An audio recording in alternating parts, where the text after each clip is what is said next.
Progrès du Bénin vers les ODD, l'économiste titre « Une trajectoire encourageante face à des défis ».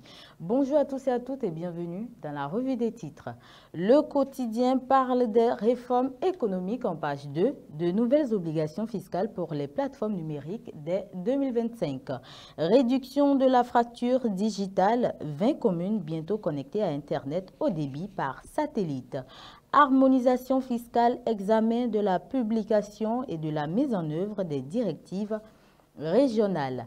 Actualité africaine dans ce journal, au Nigeria, imbroglio autour d'un financement de la NNPC Limited pour la Dangote raffinerie.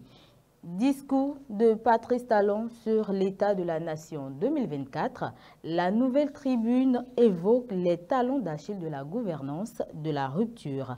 Première saga 100% béninoise produite par A+ Bénin, la série Apparence diffusée dès lundi prochain.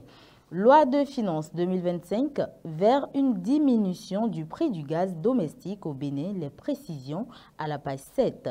Bénin, la loi des finances 2025 promulguée. Gestion intégrée des ressources en eau au Bénin, l'informateur s'exclame vers une nouvelle législation. Présidence de la République, les ministres conseillers installés en janvier 2025. Lancement du projet Suid Plus à Abuja. Bonne nouvelle pour l'autonomisation de la femme en Afrique au sud du Sahara. Le contenu à la page 3. Dans son journal École apparaît le dossier tentative de coup d'État, les recours de la défense rejetés. Une semaine après leur nomination, le matinal met en avant le baptême de feu des ministres conseillers en page 2. Sécurité routière au Bénin, baisse du taux des accidents en 2024. Pour une meilleure protection des apprenants, le CNSR mobilise les chefs d'établissement. Discours sur l'état de la nation selon le patrimoine. Voici ce que le peuple attend de Patrice Talon en 3 points. Parler des mesures sociales contenues dans le budget 2025. Rassurer que le code électoral sera révisé en 2025 et prendre l'engagement de partir en 2026, le contenu en page 3. Dossier tentative de coup d'État au Bénin, la Cour constitutionnelle déclare irrecevables les requêtes des avocats de Boko et Omeki.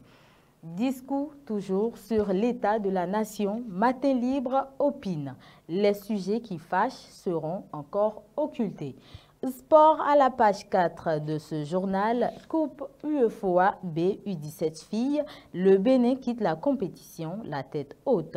Suite à la médiation de SM Leroy, libération de 4 ressortissants français retenus à Ouagadougou.